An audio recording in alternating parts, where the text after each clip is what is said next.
तर आजच्या आपल्या व्हिडिओमध्ये समजूया आपण फायबर्स बद्दल आणि प्रोबायोटिक्स बद्दल, आणि आपण हे पण समजूया की यांच्यापैकी आपण काय घेतले तर आपल्याला आतड्याच्या कॅन्सर पासून आपण आपल्या स्वतःला वाचवू शकतो.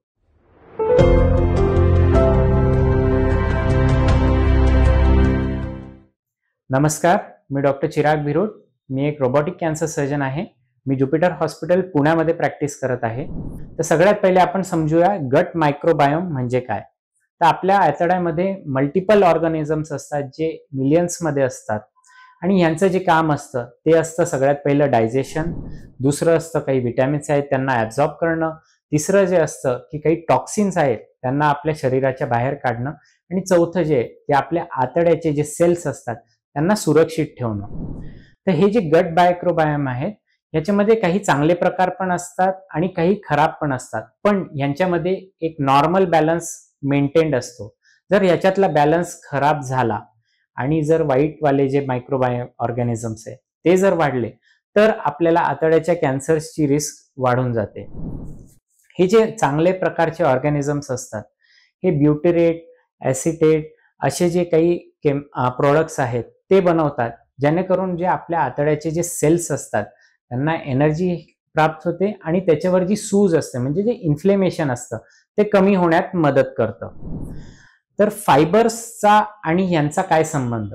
तर फायबर म्हणजे जर आपण म्हटलं तर आपल्या आतड्यातले जे चांगल्या प्रकारचे ऑर्गॅनिझम्स आहेत त्याच्यासाठी हे अन्न असतं. सो आपण जे हाय फायबर डाएट जे घेतो तर फायबर जे आहेत ते हेल्प करतं आपल्या आतड्यातले जे चांगले मायक्रो ऑर्गॅनिझम्स आहेत त्यांची ग्रोथ करायला. आणि असे काही स्टडीज आहेत ज्याच्यामध्ये समजलेलं आहे की आपण जर हाय फायबर डाएट घेतलं तर आपल्याला आतड्याच्या कॅन्सर पासून प्रोटेक्टिव्ह इफेक्ट आहे. तर तसंच म्हणजेच जर फायबर्स आपल्या जेवणामध्ये चांगले असतील, चांगल्या प्रमाणात असतील, तर आपण आतड्याच्या कॅन्सर पासून आपल्या स्वतःला वाचवू शकतो. तर फायबर डाएट मध्ये काय काय ऑप्शन आहे. तर सगळ्यात पहिले होल ग्रेन किंवा व्हीट किंवा फ्लॅक्स सीड्स किंवा चिया सीड्स. तर कोणत्याही जे प्रोडक्ट्स आहेत त्याच्यामध्ये जर फायबर कंटेंट चांगला असेल तर ते आपण यूज करू शकतो.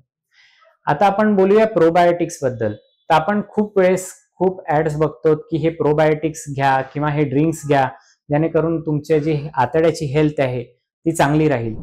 पण असे भरपूर स्टडीज आहेत जेणेकरून पाहिलेलं आहे की हे जे प्रोबायोटिक्स आहे ते जर आपण घेतलं तर असं काही एव्हिडन्स नाही की आपण आतड्याच्या कॅन्सर पासून आपल्याला वाचवू शकतो. सो प्रोबायोटिक ॲज सच जर आपण पाहिलं तर आपल्याला काहीच प्रोटेक्शन देत नाही. पण जर तुम्हाला कोणतीही ट्रीटमेंट चालू आहे जसे काही किमोथेरपी किंवा रेडिएशन किंवा सर्जरी ज्याच्यामध्ये तुम्हाला डायरिया होतोय, लूज मोशन्स होत आहेत, तर ह्या जे ट्रीटमेंट्स आहेत त्याच्यामुळे तुमचे जे आतड्यातले ऑर्गॅनिझम्स आहेत त्यांच्यामध्ये बॅलन्स मेंटेन राहत नाही. त्यावेळेस हे जे प्रोबायोटिक्स आहेत आणि हे जे ड्रिंक्स आहेत ते आपल्याला खूप महत्वाचे असतात, आणि ते आपण घेतले तर आपल्याला सिम्पटमॅटिक ती रिलीफ भेटते. तर जर आपण बॉटम लाईन जर आपण विचार केला तर हे जे फायबर्स आहेत तर फायबर्स जे आहेत ते आपल्या आतड्याच्या कॅन्सरसाठी प्रोटेक्टिव्ह असतात. पण प्रोबायोटिक्स जे आहेत हे प्रोबायोटिक्स जे आपण वरून घेतो तर हे काय आपल्या आतड्याच्या कॅन्सरसाठी प्रोटेक्टिव्ह नसतात.